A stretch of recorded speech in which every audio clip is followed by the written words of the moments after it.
बहुत समय पहले की बात है। एक घने जंगल और ऊंचे पहाड़ों के बीच बसा था धर्मपुर नाम का एक छोटा सा गांव।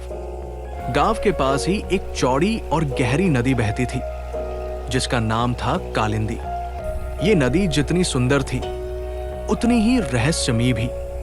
इस गांव में एक निर्धन लेकिन अत्यंत बुद्धिमान ब्राह्मण रहता था जिसका नाम था जटाशंकर। उसके पास न धन था न बड़ी संपत्ति, लेकिन उसकी सबसे बड़ी पूंजी थी उसकी बुद्धि और धैर्य।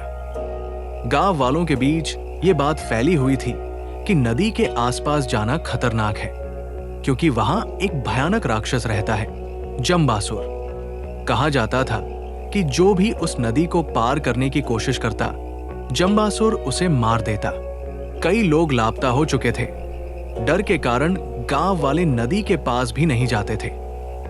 एक दिन जटाशंकर को पास के गांव में यज्ञ के लिए बुलावा आया। वहां पहुंचना नदी पार किए बिना संभव नहीं था। गांव वालों ने समझाया, जटाशंकर जी मत जाइए, जम्बासुर बहुत खतरनाक है। जटाशंकर मुस्कुराए और बोले, चिंता मत करो, बुद्धि से काम लिया जाए तो हर संकट टल सकता है। और वो अकेले ही नदी की ओर चल पड़े। जटाशंकर नदी किनारे पहुंचे।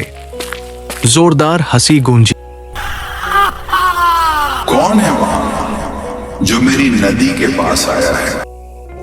राक्षस का विशाल शरीर, लाल आंखें और भयंकर आवाज देखकर किसी के भी होश उड़ जाते, लेकिन जटाशंकर शांत रहे। हे बलशाली राक्षस, मैं एक साधारण ब्राह्मण हूं, नदी पार करना चाहता हूं, अगर आपकी अनुमति हो तो। जम्बासुर चौंका। आज तक कोई उससे इतनी शांति से बात नहीं करता था।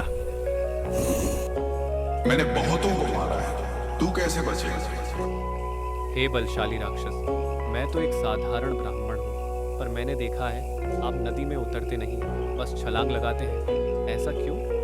यह सुनकर जम्बासुर थोड़ा सतर्क हुआ, फिर घमंड में बोला, क्योंकि मैं एक ही डुबकी में नदी पार कर लेता हूं, मुझे पानी से कोई डर नहीं। जटाशंकर ने बात बढ़ाई, अद्भुत, पर मैंने सुना है कुछ शक्तिशाली लोगों की मृत्यु उनके ही रहस्य से होती है। जम्बासुर मन ही मन सोचने लगा, ये ब्राह्मण पैर गीले करने की बात कर रहा है, जरूर कुछ जानता है, शायद मेरी मृत्यु भी ऐसे ही हो। घमंड में आकर वो बोल पड़ा, सच कहूं तो मुझे वरदान मिला है, लेकिन श्राप भी जुड़ा है। यदि मैं जान सकूं तो स्वयं को धन्य समझूंगा। मुझे वरदान है कि कोई मुझे मार नहीं सकता, लेकिन यदि मैं नदी के पानी में पैर रख दूं तो उसी क्षण मेरी मृत्यु हो जाएगी। जटाशंकर ने मन ही मन ईश्वर को धन्यवाद दिया। बाहर से शांत रहकर बोले, तो आप तो अजेय हैं, मैं तो केवल एक डुबकी लगाकर पार जाऊंगा। ये कहकर जटाशंकर ने नदी में छलांग लगाई और सीधे तैरते हुए पार पहुंच गया। जम्बासुर ये देखकर चौंक गया। अरे, ये तो बच गया, मैं भी देखता हूं कैसे बचता है कोई। और गुस्से में उसने नदी में पैर रख दिया। जैसे ही जम्बासुर का पैर पानी में पड़ा, जोरदार आवाज हुई और वो वही ढेर हो गया। उसका वरदान उसी के श्राप से समाप्त हो गया। जटाशंकर वापस गांव आया और पूरी बात सबको बताई। अब कोई डर नहीं, लेकिन बिना समझे खतरे के पास मत जाना। गांव वाले उसकी बुद्धि के कायल हो गए। जटाशंकर सम्मान के साथ जीने लगा।